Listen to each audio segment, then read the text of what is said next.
Ano kaya ito? Bato ng aking makuha. Binasag ng aking mga tutoy. Parang hindi naman siya bato. Malambot ang loob. Tapos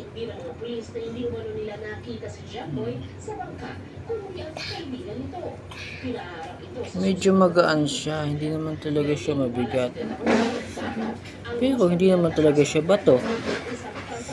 Yes, pag nabaak siya, ayan, may kulay na para siyang ibang pagkaano niya, oh.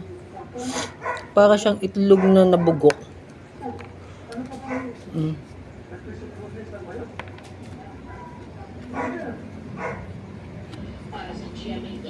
Sura niyang itlog na nabugok.